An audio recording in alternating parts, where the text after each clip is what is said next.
Valendo, moçada. Bom dia a todos. 8h20, dia 20 de 6 de 2026. Nós estamos conversando aqui, nossa aula 3 de mecânica dos solos 1, a mecânica dos solos única, né, no caso da prática, então, tanto faz.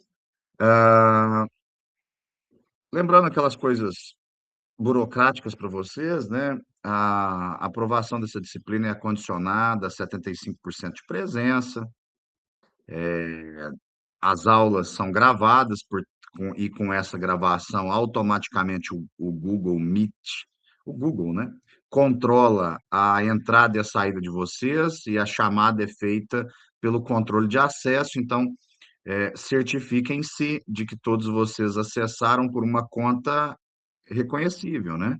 Porque os nomes que estão no seu usuário, que estão nos usuários de vocês aí, é o nome que vai sair na chamada. Vejam que o meu está escrito Cleverton Rodrigues da Costa, então não tem como eu errar numa chamada, né? Felipe da Mata, Edivaldo Correia, Miriam, João Batista, Luiz Carlos, Pamela, Alexandra e Deise são os que aparecem aqui para mim na minha tela, e esses são os nomes que vão aparecer lá na chamada. Caso não sejam esses os nomes, favor corrigi-los aí no usuário. Sai e entra com o usuário certo, tá? Bom, isso posto, eu estava dando uma olhada, né, no que nós fizemos na semana passada, e nós fizemos exatamente a metade das práticas, exatamente a metade. Nós havíamos parado, nós fizemos os limites de Atterberg, falamos sobre limite de liquidez, limite de plasticidade, eu falei que os índices físicos que conhecemos e o comportamento do solo, principalmente dentro da pavimentação, tem limites que se encaixam exatamente dentro dos limites de Atterberg, e é por isso que nós utilizamos ele. Se a gente pegar o manual de pavimentação do DENIT, PR 719, deixa eu ver se eu tenho ele aqui no computador. Não vou ter, mas a gente. Só para mostrar um negócio para vocês rapidamente aqui. Se a gente pegar isso aqui, ó, PR 719.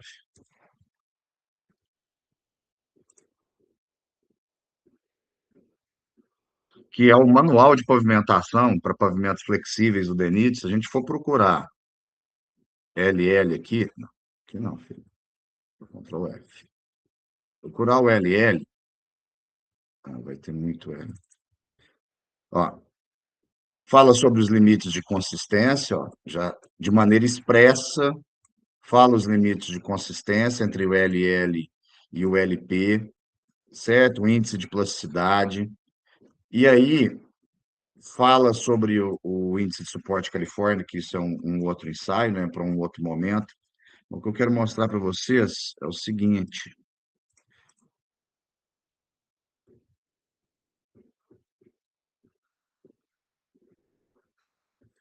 ele classifica os solos em função do limite de liquidez, ele faz várias considerações, mas o que eu quero mostrar é no capítulo 4.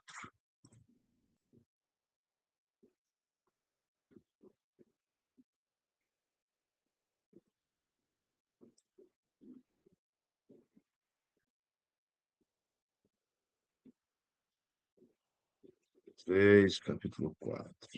Já estou chegando.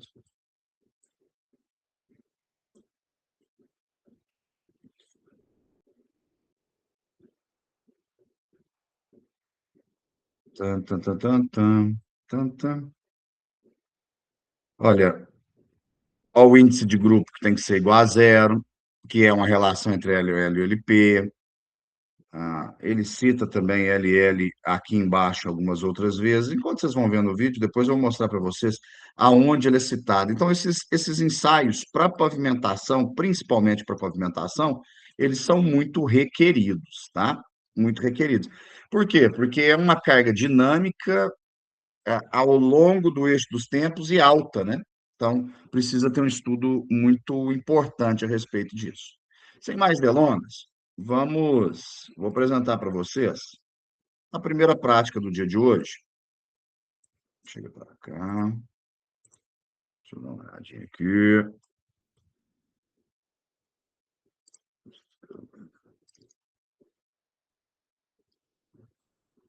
Vai ser a massa específica real do solo, tá? Eu vou passar o vídeo primeiro e depois eu venho comentando em cima desse vídeo o que que vocês estão vendo.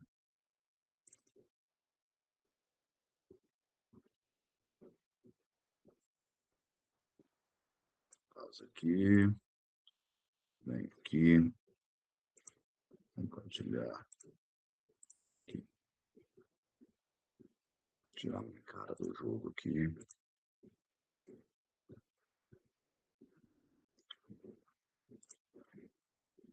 Volume, tá ok.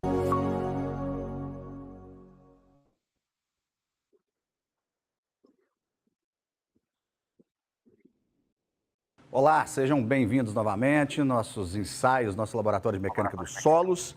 E essa é a prática número 4, nós vamos determinar a densidade específica real dos grãos do solo. E para fazer aí um escopo do que nós vamos falar, vamos entender a parte teórica, a necessidade e a importância Estão ouvindo, né, o de vídeo? determinar essa massa específica. Quando a gente tem uma porção de solo in natura, in situ, compactada ou não, nós temos 3 fases no solo que vocês já devem conhecer pelo estudo da teoria de mecânica dos solos. Nós temos os grãos do solo propriamente dito, nós temos água e nós temos ar, e esse ar é contido nos vazios. Em termos de massa, a massa do solo e a massa da água deve ser considerada. A massa do ar é desprezível, mas quando eu falo de volume, aí sim o solo ocupa volume, que são efetivamente os vazios. Como eu quero calcular a densidade é a relação entre a massa e o volume, eu preciso determinar, então, qual o volume do solo. Para que esse experimento funcione, a gente tem que achar uma maneira de retirar o ar totalmente dos grãos de solo. E para que esse ar retire, a gente vai levar ele em banho-maria para que faça borbulhas e retire. Então, por partes, vou começar a explicar para vocês quais são os equipamentos que nós precisamos. Eu tenho aqui 2 piquinômetros, na verdade eu vou usar apenas esse, o outro é só para guardar água, um piquinômetro de 500 ml, o que não faz diferença, tá? Se você tem aí ou quer repetir essa prática, ou no laboratório virtual você vê uma prática com um piquinômetro de diferente volume, não tem problema, o que importa é a massa que vai estar contida dentro dele. Nós temos 2 amostras de solo de 60 gramas cada uma, massa de 60 gramas cada uma, que foi passada, como a maioria dos nossos ensaios, né? Foi passada na peneira de 2 milímetros, a peneira Mesh 10, tá? Classificação americana 10. Beleza, além disso, aquela balança de precisão que nós temos, deixa eu tirar aqui da frente, a balança de precisão, com precisão de 1/100º de grama, uma vez que nós vamos falar de medidas extremamente pequenas. A medida comum de um solo é que ele varie de 2,4 a 2,7 gramas por centímetro cúbico, essa é a densidade. Então, nós estamos falando de medidas de unidade relativamente pequenas. Eu tenho 2 termômetros aqui, até para checar se os 2 estão trabalhando em conformidade. E esse termômetro, não é possível vocês verem, mas ele está marcando exatamente 25 graus. Por quê? Me interessa saber como eu vou aquecer a água, me interessa saber qual é a temperatura ambiente, porque o teste tem que ser feito em igualdade de temperatura e pressão. Nós estamos no mesmo local, na mesma cidade, então estima-se que não há variação de pressão, mas a temperatura sim eu tenho que controlar. Funil, né, para transferir solo para um lado e para o outro, água de um lado para o piquinômetro e basicamente é isso que nós precisamos. Então, vou começar o teste. Primeira coisa que eu preciso anotar é o peso do piquinômetro. Qual é o piquinômetro que nós vamos usar? Esse cara. Então, eu vou tirar a massa do piquinômetro, né? Ela varia um pouco, ó, parou de variar, 198,01. Anota-se 198,01.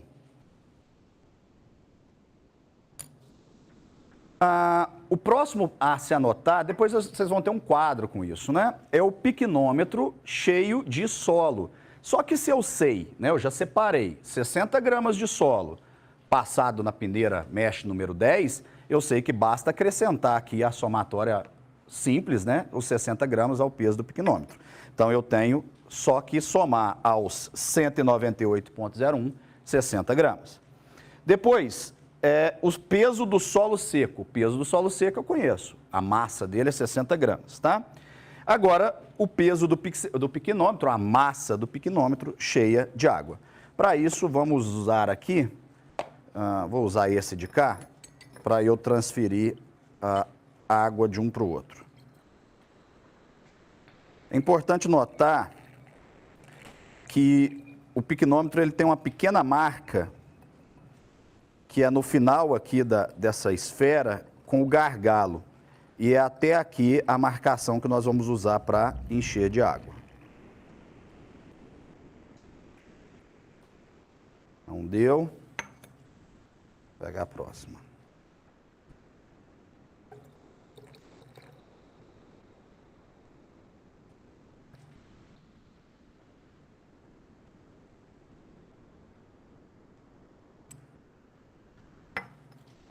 Ainda tem mais um pouco de água aqui. Lembrando que o ideal para essa prática é usar água destilada. Por que água destilada? Porque a água destilada eu conheço a densidade dela exata à temperatura de 24 graus, que é exatamente 1 grama por centímetro cúbico. E nós precisamos dessa correlação, tá? Então, piquenômetro cheio até a linha do gargalo, não sei se você consegue dar o close aí. E agora a gente determina a massa do piquenômetro mais água, que dá 781,76 gramas. 781 ponto... Deixa ela parar de novo.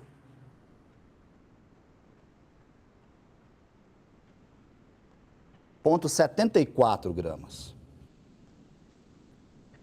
Beleza. Agora, peso do piquenômetro com água e solo. Isso, para a gente determinar esse peso do piquenômetro mais água e solo, nós vamos precisar passar por um processo que eu já havia dito anteriormente, que é o banho-maria. Antes disso, o que eu vou fazer? Eu vou retirar toda essa água, vou colocar o solo aqui dentro e vou colocar água de novo só suficiente para cobrir o solo, tá? Homogeneizo ele e vou para o banho-maria. Aí a gente faz um corte aqui para passar lá para o fogareiro, tá? Primeiro passo, então, é retirar essa água, voltar para o recipiente inicial dela.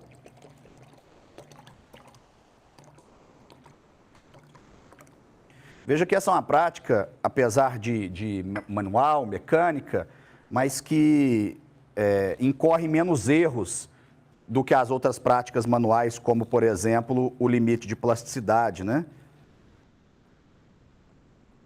60 gramas de solo.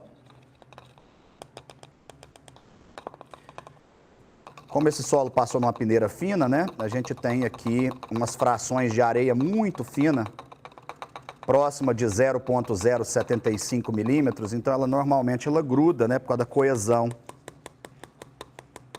Mas, olha lá, todo o solo retirado.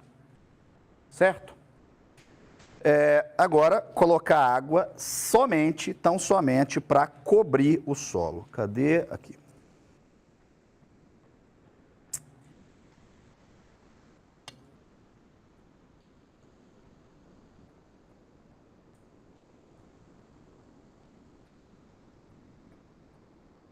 Pronto. Não preciso mais do que isso. Por que não preciso mais do que isso? Porque a função dessa água aqui é levar no banho-maria e retirar o ar que está contido aqui dentro. Quanto mais água, mais tempo em banho-maria. Com esta quantidade aqui de água homogeneizada, estima-se que cerca de 15 minutos em banho-maria seja suficiente para retirar o ar que está contido nos vazios do solo. Ficou desse jeito, a textura, né? A homogeneização, como é um solo fino, ó, veja que quase ele todo consegue misturar. Beleza? Agora nós vamos levar para o fogareiro, passar o banho-maria e voltamos para cá para terminar o nosso experimento.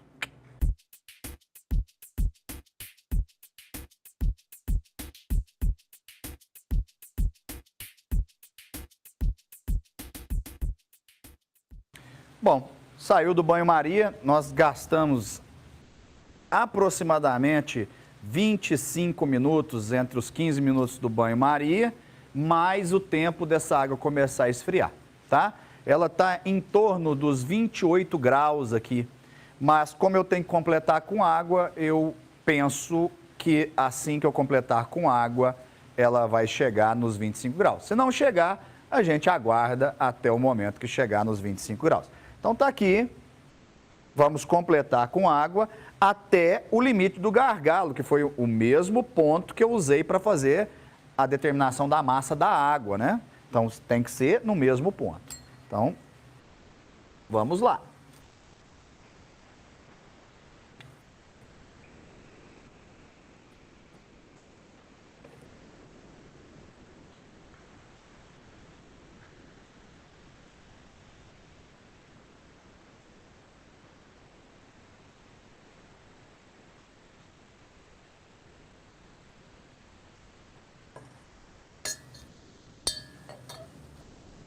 Água colocada.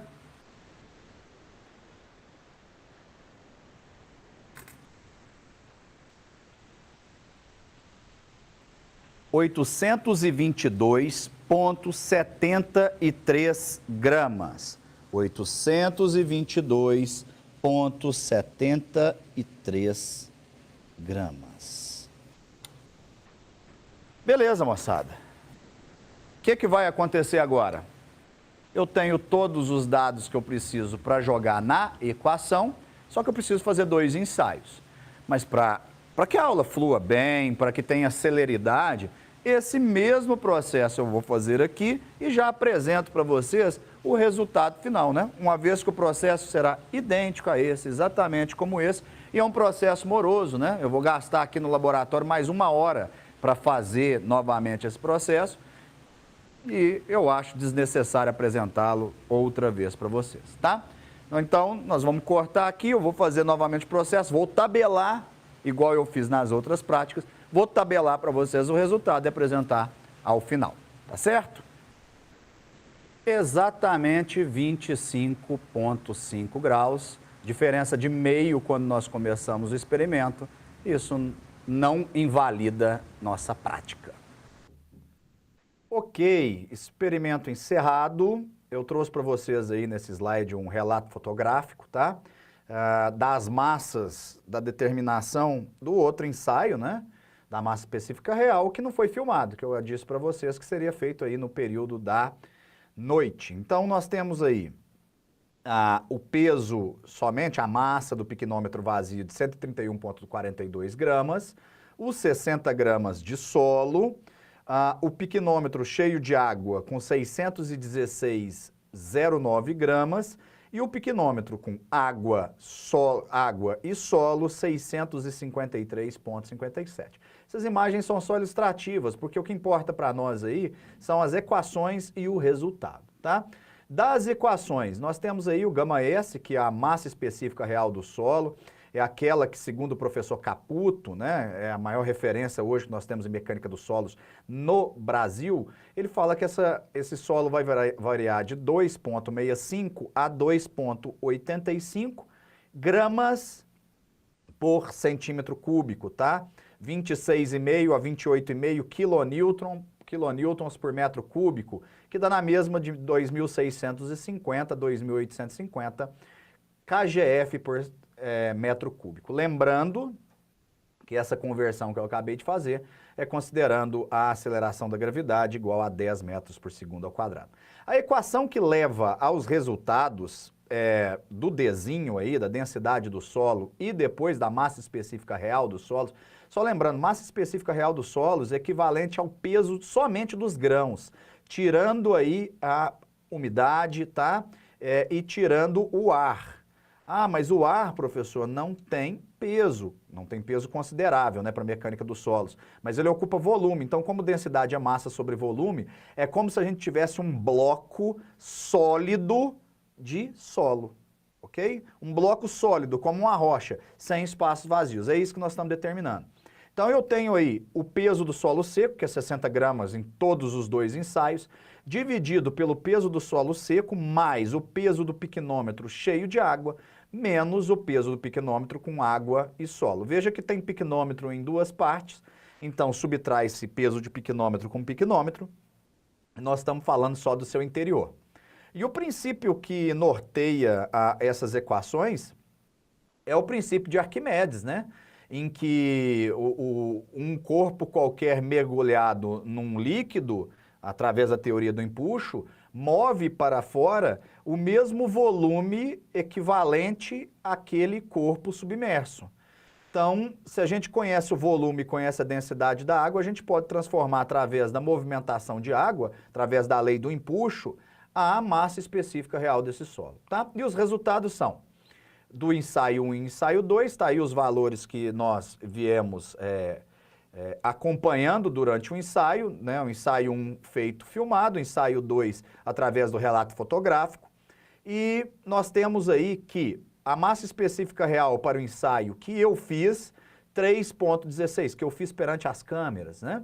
E o ensaio 2, que foi feito posteriormente, 2,66. Então veja que tem uma discrepância nos dados da amostra, entre o ensaio 1 e o ensaio 2. Como ele é um ensaio manual em que pode conter no meio do processo algum erro, a diferença máxima aceita entre a média dos dois e o valor superior e inferior, o maior valor de massa específica e o menor valor de massa específica, não pode passar de 5%. E vejam aí que se eu fizer a média entre 3,16 e 2,66, eu tenho 2,91. Então, o 2,66 ficou fora da margem da média. Porém, entretanto, todavia, os 2,66 está dentro do que a literatura promove de valores aceitáveis, os 3,16 que não. E aí, eu tracei uma outra coluna para a gente analisar as diferenças.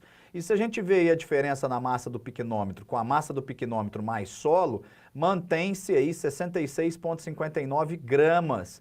Ou seja, não houve variação nesse ponto. A diferença entre a massa do solo seco do ensaio 1 para o ensaio 2 é zero, não houve diferença. A massa do piquenômetro cheio de água é 165,65 gramas. E a massa do piquenômetro com água e solo, 169,16 gramas. Aí está provavelmente a justificativa da diferença entre as massas específicas. Uma vez que se o solo é o mesmo solo que nós estamos tratando, deveríamos entender que a massa específica real deles deveria ser muito próxima. É o mesmo solo, passado na mesma peneira, colhido no mesmo lugar, à mesma época. Então, a diferença desses dois valores deveriam ser próximas. É óbvio que elas não seriam exatamente iguais, mas deveriam ser próximas. E a diferença de temperatura, que é 1,5 grau do ensaio que foi feito por causa do horário, né? Um foi feito no período da tarde, outro foi feito no período da noite, nós tivemos um delta aí de 1,5 grau. Então, resumidamente, esses valores da massa do piquenômetro cheio de água e massa do piquenômetro com água e solo deveriam ser mais próximos. Esse valor provavelmente causou erro e o motivo do erro foi, imagino eu, que ao fazer o primeiro ensaio, a água passou muito pouco do limite do gargalo. E esse muito pouco que ela passou, como os valores são muito sensíveis à modificação, qualquer grama a mais de água faz com que a massa específica real varie. Esse pouquinho de água que passou, muito provavelmente, fez com que houvesse este erro então. Tá certo? Considerações finais feitas, ensaio feito, penso eu que atingimos o objetivo e aguardo vocês para o próximo ensaio, o próximo experimento. Um abraço e até!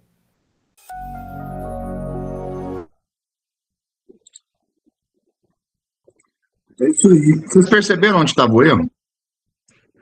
Vocês perceberam lá na hora que passou um pouquinho do gargalo, lá do piquenômetro?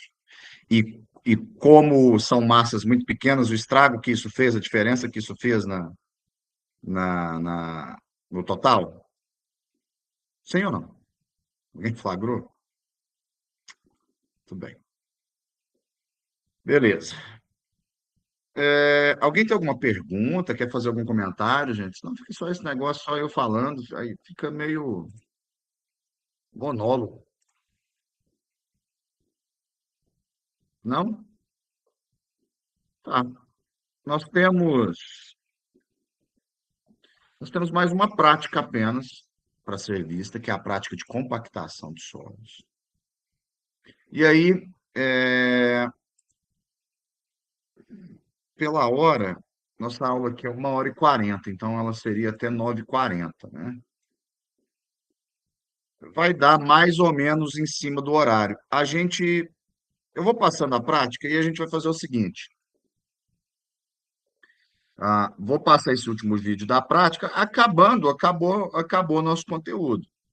Só que para registrar a presença na outra aula, na hora que a aula estiver faltando uns 15 minutinhos para acabar, eu vou pausar ela aqui, até para ver quem está atento, e a gente faz a manobra e vai para o outro link, para outra sala, certo? Só para registrar a presença, a entrada, eu ter 4 relatórios do Google. Estão entendendo o que eu estou falando? Porque aí me gera. Se eu faço 4 gravações, eu tenho 4 relatórios, eu tenho as 4 listas de chamada, tá? Beleza? E aí a gente para mais cedo. Deixe-me, então, começar a próxima prática, que é a prática de compactação dos solos. Essa prática, moçada, esse teor de umidade ótimo aqui, que nós vamos determinar, aí isso serve para compactar terreno, você está fazendo um loteamento, você está fazendo só o seu terreno, uma casa apenas, você está fazendo uma rodovia. Esse ensaio aqui é fantástico, né? Esse ensaio é o que vai gerar o Proctor. Esse ensaio de compactação é o que me diz quanto de água que eu tenho que colocar num terreno para eu compactar ele, para ele ficar o mais compacto possível.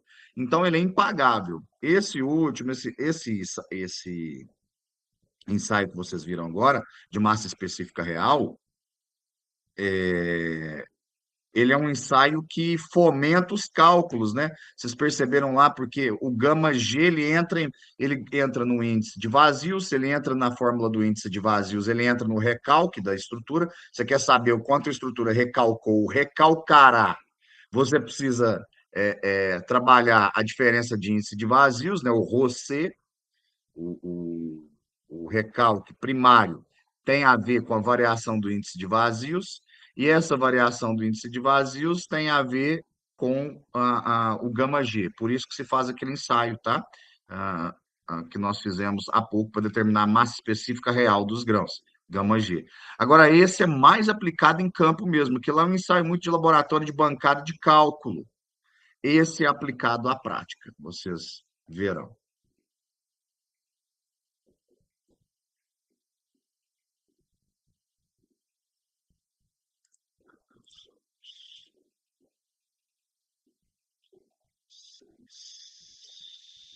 Um, dois, três, quatro, cinco, seis. Compactação de solos.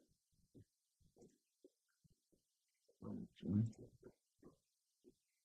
Aqui, aqui. Compartilha. Oxente. Aqui. Volta aqui. Tira minha cara.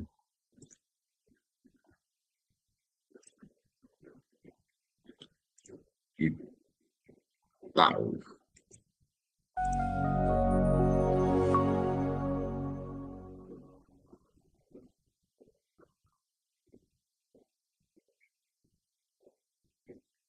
Olá novamente, professor Cleverton, aqui direto do Laboratório de Materiais de Construção. Vou tentar tirar esse delay, moçada. Por isso que eu voltei.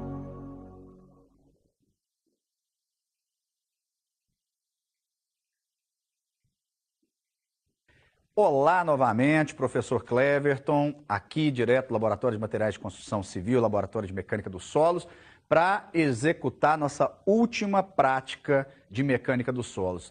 Não menos importante que as outras, talvez mais importante que as outras no que se refira à construção de edificações, né? Voltado direto para edificações. Também serve para todas as práticas que nós fizemos, serve para para Pavimentação, quase que não sai a palavra, serve para pavimentação, para drenagem, porém essa também é usado em edificações. Por quê?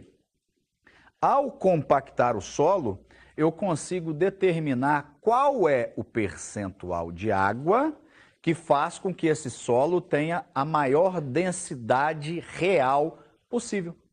Ou seja, eu consigo determinar o quanto de água, trocando em miúdos, eu consigo determinar o quanto de água que eu coloco na amostra, no solo, num determinado terreno, para que ele tenha a máxima compactação. E máxima compactação significa menos recalque significa fundações menores e menos patologias por movimentação de terra. Então, assim, uma prática muito, muito interessante. Para Kleber, executar essa prática, da direita para a esquerda, nós temos aqui 3 professor, quilos de solo, já está lá na balança. Esse solo, importantíssimo, esse solo foi o passado na vídeo não peneira está sendo visto. 4,8 milímetros, tá?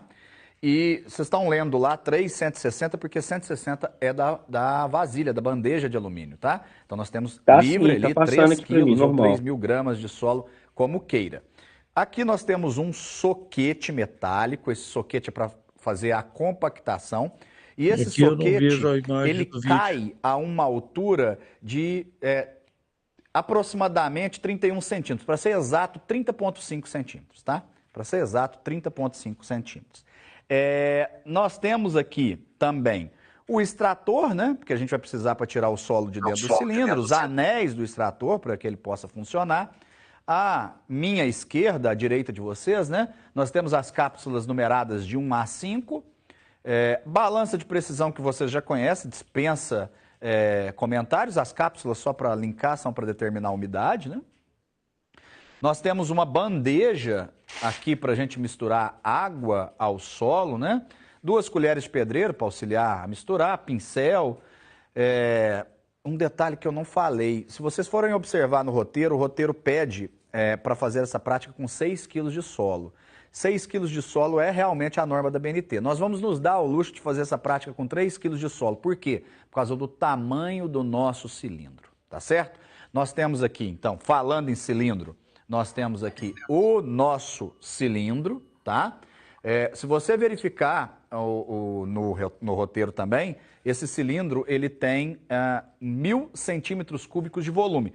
Porém, agora, antes de começar a prática, eu tirei as medidas dele e ele deu 10 centímetros interno de diâmetro e 12,6 centímetros de altura. Se você fizer o cálculo desse volume aí, dá 989,6 centímetros.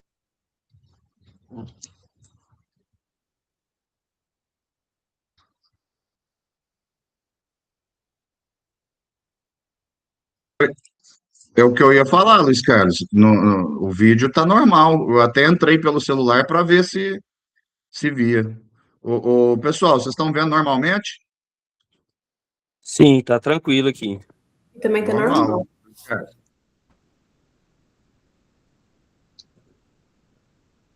Saia Estou- e entre novamente. Ele deve ter. Aí, tá aqui, ó. Saia e entre novamente, ó, porque tá normal. Eu que parei ele Não, agora agora, né? estou vendo você, mas não consigo assistir o vídeo. Já mexi aqui em várias coisas, mas tudo bem. Você está ouvindo? Estou Você ouvindo. ouve? Estou ouvindo. Então faz o seguinte: você está no computador ou no celular? Computador. Então você passa o ponteiro do mouse no meio da minha cara e deve ter 3 pontinhos, vai abrir 3 pontinhos.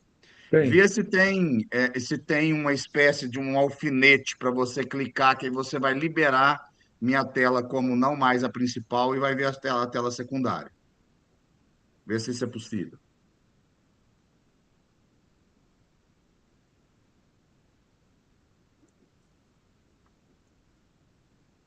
Se você não conseguir, você sai da reunião e entra de novo, que aí automaticamente a tela maior vai ficar na sua frente. ok, vou sair então. Valeu. Tá? Obrigado. Faça isso. Sai e volte, tá? Obrigado. Obrigado. Eu vou compartilhar de novo. Tum, tum, tum, tum. Aqui eu vou tirar. Pessoal, vou só parar o compartilhamento e retornar no mesmo ponto, tá? No mesmo ponto.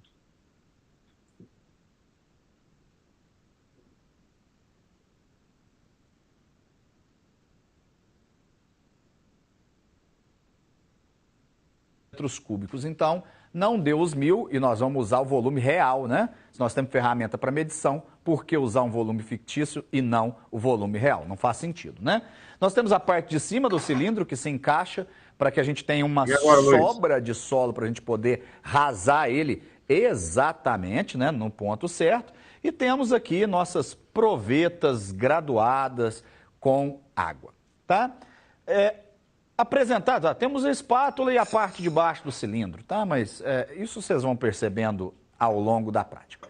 Bom, antes de começar, eu já quero passar a dinâmica da prática, porque é uma prática demorada, é uma prática trabalhosa, eu vou pedir a ajuda do nosso técnico de laboratório, o Luiz, e então eu já quero passar para vocês qual é a dinâmica, tá? Esse solo será colocado dentro da bandeja, e a ele será adicionado quantidades de água sucessivas, consecutivas.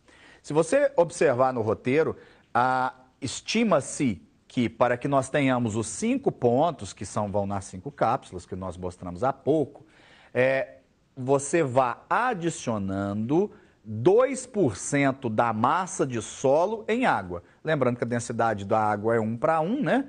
Então, 1 grama por centímetro cúbico, eu estou dizendo que para cada 1 quilo eu tenho 1 litro. Então, é simples a relação, né? Transformar massa em volume, em ml. Então, só que por experiência, se a gente for adicionando 2%, o solo não vai compactar. Este solo que nós temos aqui, né? E cada região é uma região importante. É importante dizer isso bem claramente. Nós estamos no Sudeste, em Minas Gerais, no Triângulo Mineiro, em Uberaba, né? Bem especificamente. Então, eu estou tratando de solos, de comportamento físico de solos daqui da região. Não implica em dizer que você que estiver aí do outro lado do Brasil, em Parauapebas, no Pará, você que estiver no Mato Grosso do Sul, não implica em dizer que o solo daí comportará da mesma maneira, se comportará da mesma maneira.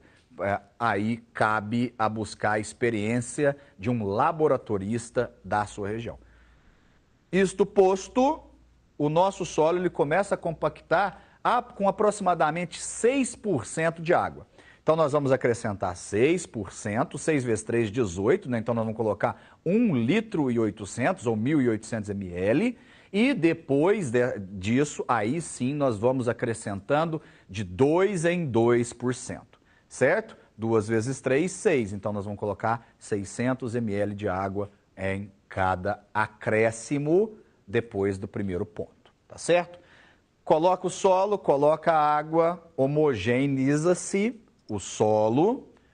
Feito isso, enche-se o cilindro, compacta-se com esse cara, dando 25 golpes em 3 camadas. Então, enche-se 1/3 do cilindro, 25 golpes.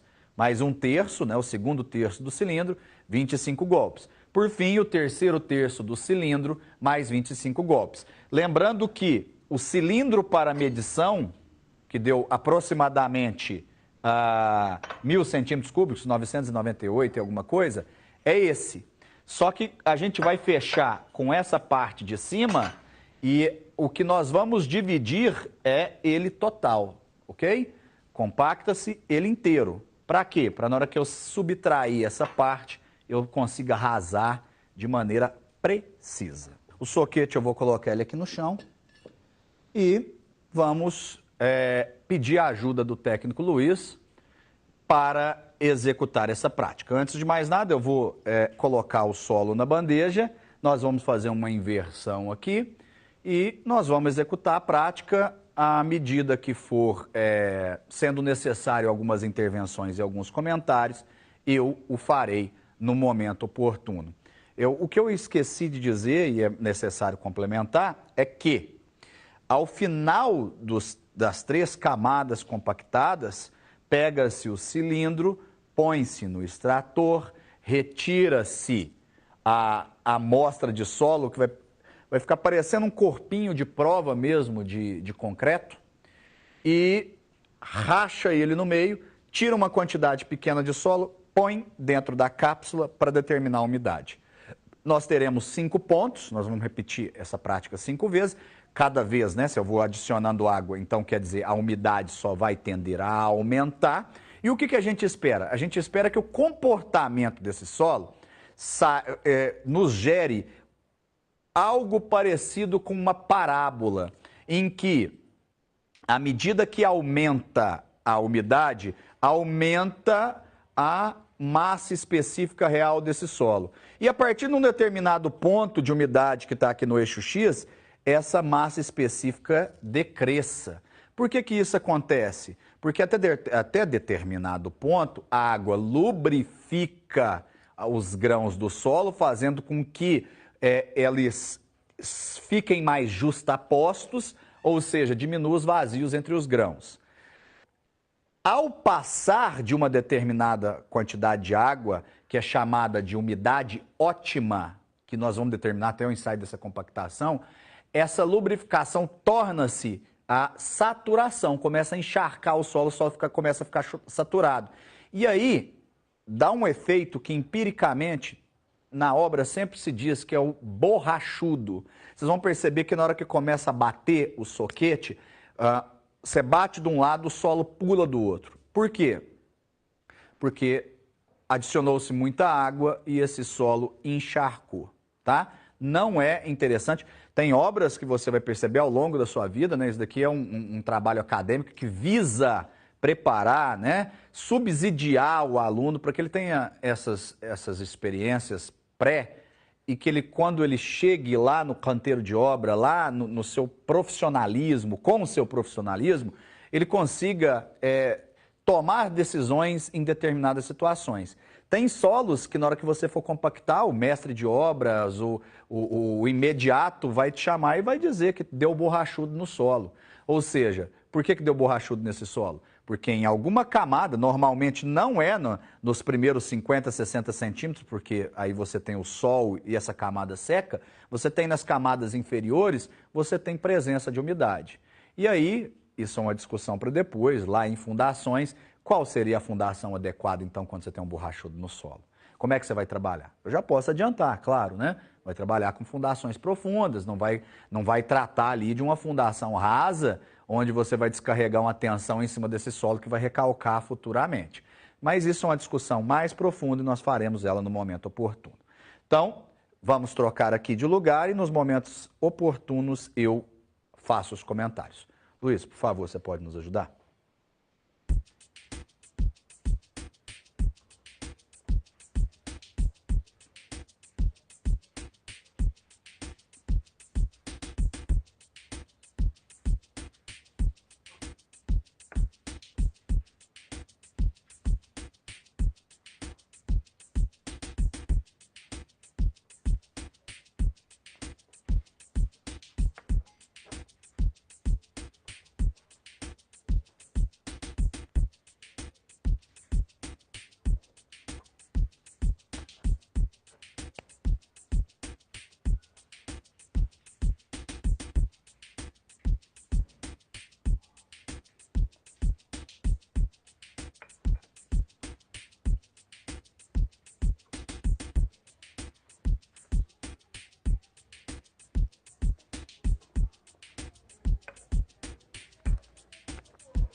Note que ele, ao adicionar água, ele coloca a colher de pedreiro na frente justamente para que a água não caia num ponto só e fique mais fácil de homogeneizar, né? Senão ele gasta mais tempo se a água for colocada num ponto só. E aí, como a gente havia dito, como eu havia dito, estamos adicionando 6%, né? 180 ml. 180 ml, ratificando, tá?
O solo ainda permaneceu-se seco, né? Mesmo com essa adição dos 6%. Então, nós vamos colocar mais 2% em massa de água.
Observem que o técnico Luiz colocou 1/3 da altura total para que pudesse dar os primeiros 25 golpes, né, com o soquete.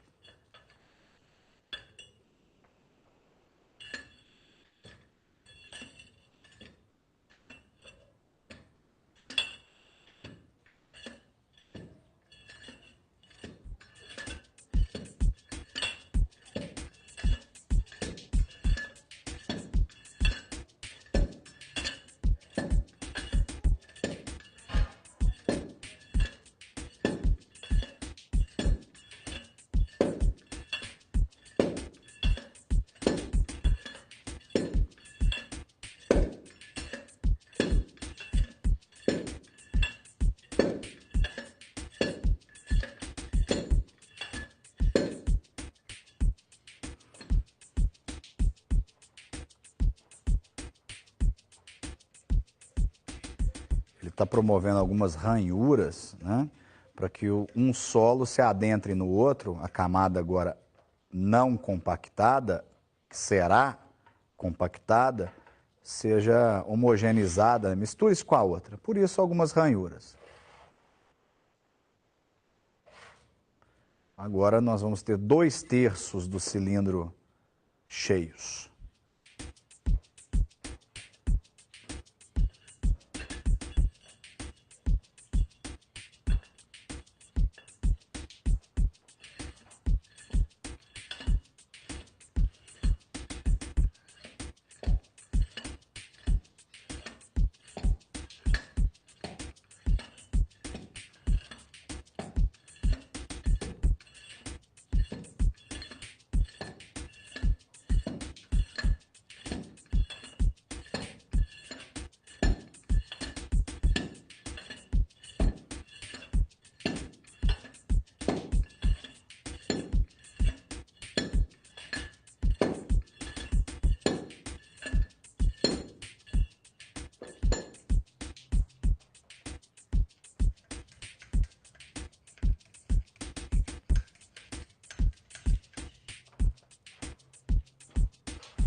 Importante notar que como a gente não precisa do colarinho, né? O colarinho vai ser retirado e o solo é só na parte do cilindro mesmo. Não importa que o solo tenha baixado até na metade da altura do colarinho.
A utilização dessa régua metálica, né? Ele está arrasando o solo para que ele tenha a mesma altura que nós medimos há pouco, 12,6 centímetros, que a altura do molde seja a altura exata do solo.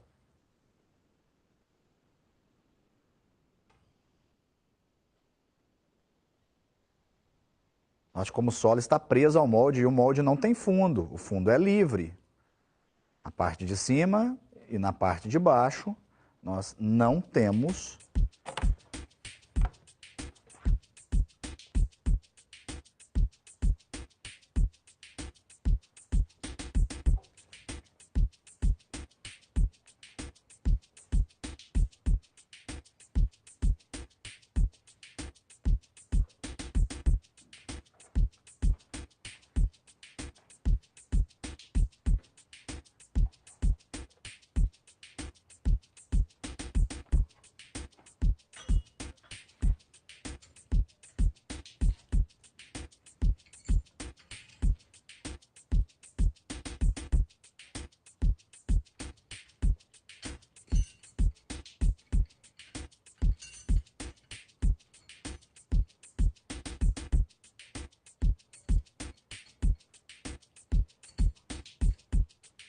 com o uso de um pequeno extrator, né? Um extrator pneumático, nós conseguiremos retirar a amostra de solo com pouca ou nenhuma deformação de dentro do cilindro.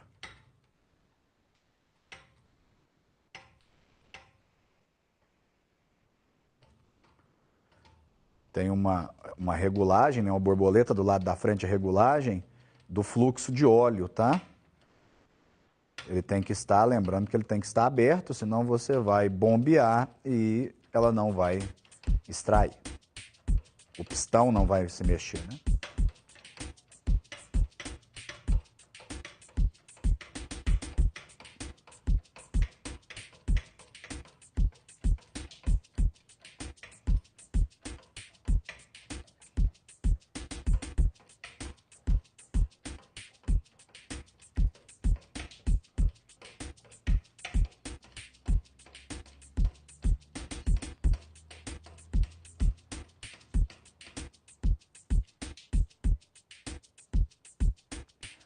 Ao retirar, ela já abriu, né, um pedaço, isso não é um problema, porque nós não estamos praticando nenhum tipo de ensaio de compactação. O que nós precisamos é limpar totalmente o cilindro para que possamos colocar novamente o solo, mesmo o solo acrescido de água. O que vai acontecer agora é ele tirar uma amostra central desse solo para que a gente determine o teor de umidade.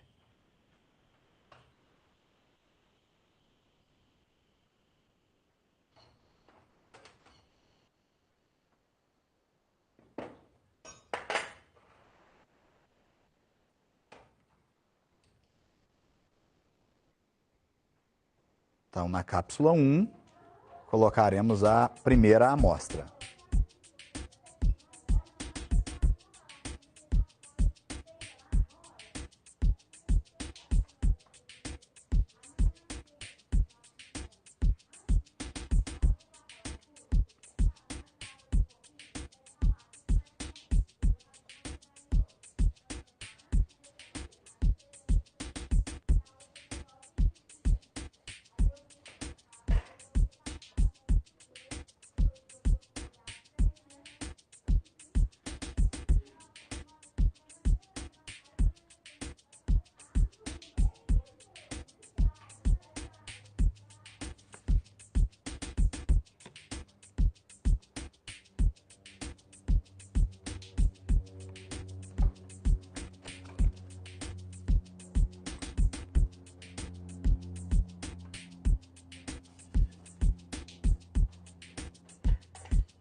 Nesse momento ele retira o solo, vai desmanchar o solo e aí sim vamos acrescentar mais água.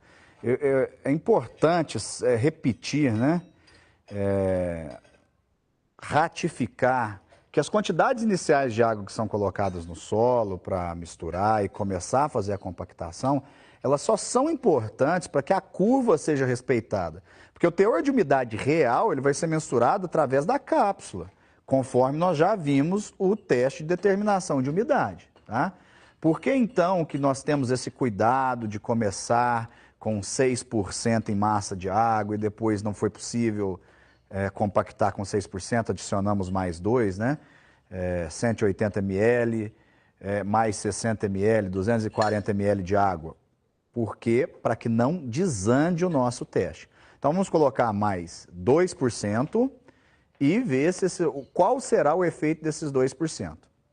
Se o solo se encontrará mais úmido e qual é o efeito disso em relação ao percentual, ao teor de umidade, só descobriremos depois no ensaio de umidade.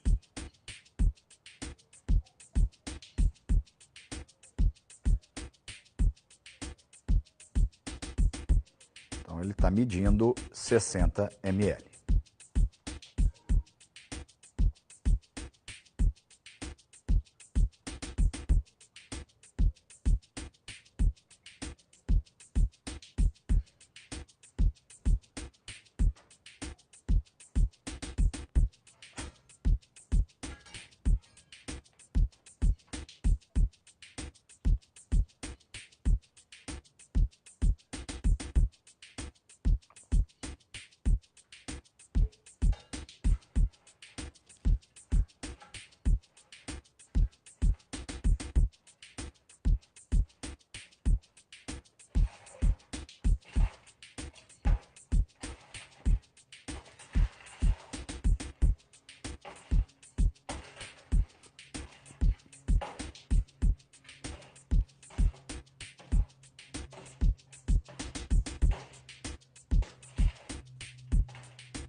Dessa vez, ao tirar o colarinho, o solo não tinha a medida exata de altura do cilindro. Portanto, ele colocou mais solo para arrasar.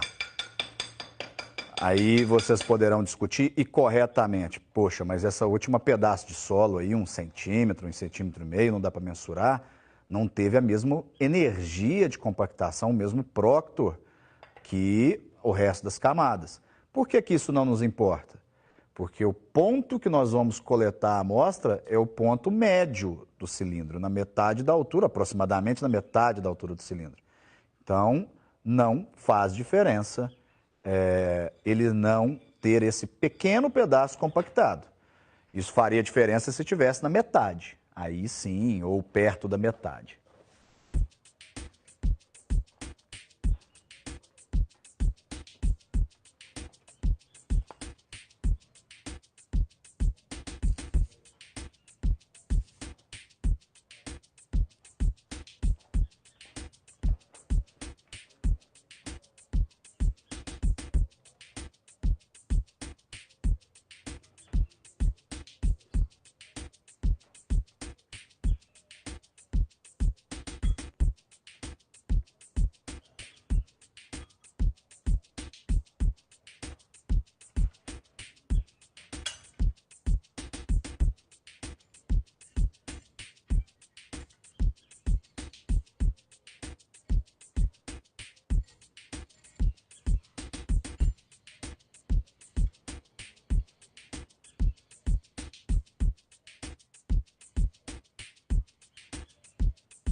Quase foi possível retirar sem nenhum dano.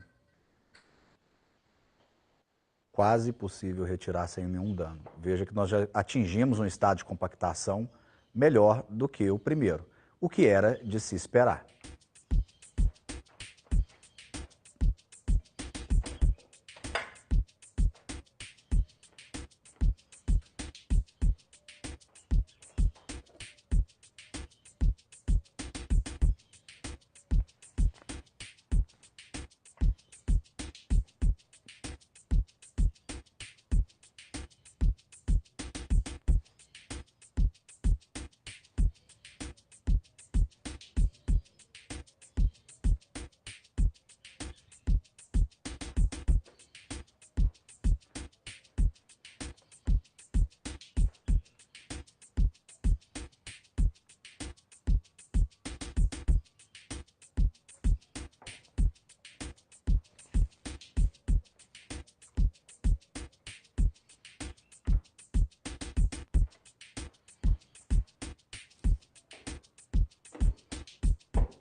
Pela textura que o solo se encontra, nesse ponto, com mais um pouco de água, espera-se que consigamos atingir o máximo da compactação desse solo.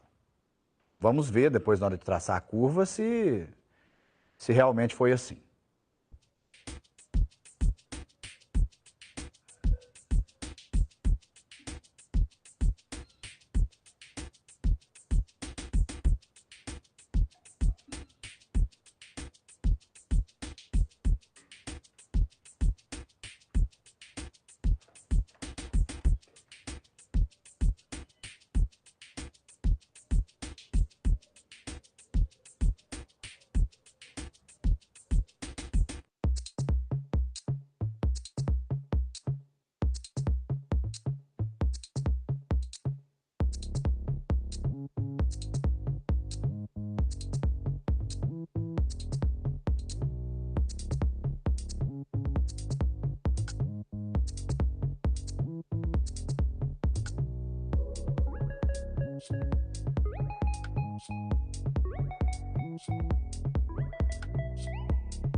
Notem que agora formou-se o borrachudo. Vou pedir ao técnico Luiz para mostrar novamente o borrachudo. Luiz, mostra para nós, por favor, novamente quando você tentou compactar com a pá.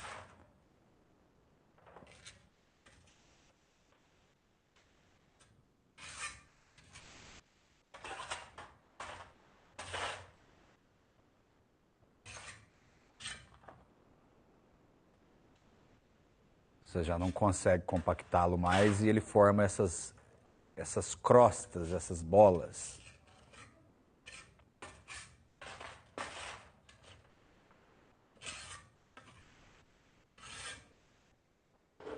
Também é possível perceber o borrachudo assim que ele começar a compactar.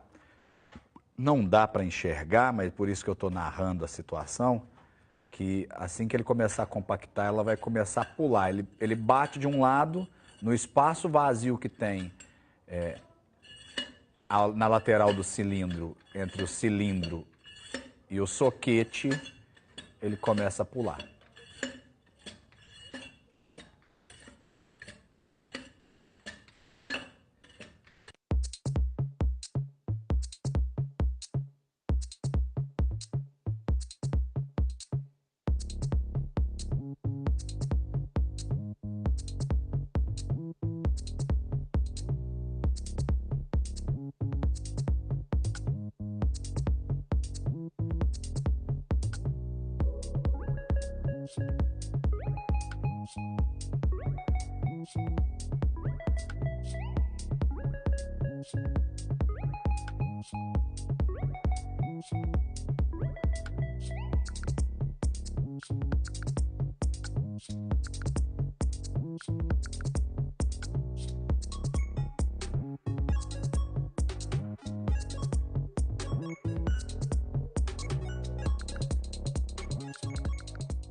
Bom, findado o procedimento de compactação e todas as massas anotadas, né? Massa do solo dentro do cilindro, massa do solo, da amostra de solo dentro da cápsula, nós trouxemos novamente para o fogareiro para secar a cápsula, né?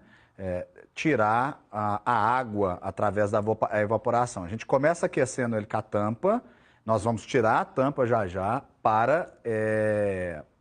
essa tampa só usamos para o transporte, né? para que essa água evapore. Findado esse processo, eu volto com vocês comentando os resultados. Vamos fazer a pesagem e vamos elaborar o gráfico, tá? Bem, secaram, já pusemos aqui do lado na bancada, do lado da balança.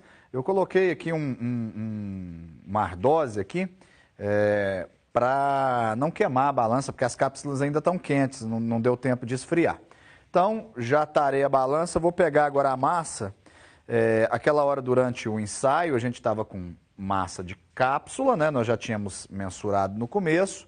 Por exemplo, a cápsula 1 tinha dado 24,77 gramas, a cápsula solo e água 94,5, e agora nós temos 87,19 cápsula mais solo. 87,19. Cápsula 1. Cápsula 2. 77,1.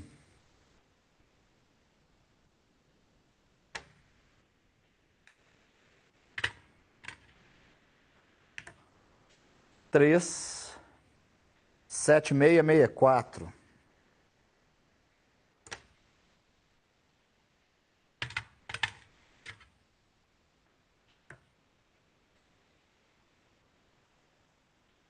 Quatro, 7831. Por fim,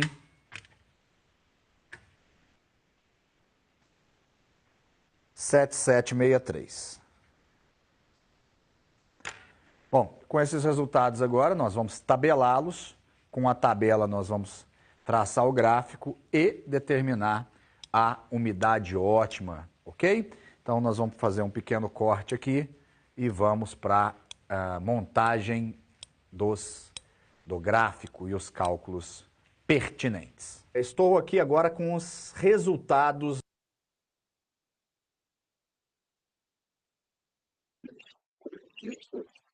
Pessoal, encaminhamos nos finalmente. Vou mostrar as equações agora e a curva, e depois, na hora que encerrar, dar um exemplo prático. E aí nós vamos fazer justamente aquilo que eu havia dito, né? 9h40 agora, encerramos nossa primeira aula. Vou encerrar aqui e vocês vão migrar lá para o segundo link que vocês já têm aí da última aula, para a gente registrar a presença nas nossas 4 aulas, tá? Então, dou por encerrada aqui essa aula 3 e já estou indo direto para o outro link. Nós não vamos fazer os 20 minutos de intervalo, nós já vamos direto para a gente fazer os cálculos, eu terminar os cálculos no vídeo e eu fazer as considerações finais e as exemplificações aqui no ao vivo, tá certo? Então, estou encerrando a gravação e mudando o link. Aguardo vocês lá no outro link. Falou?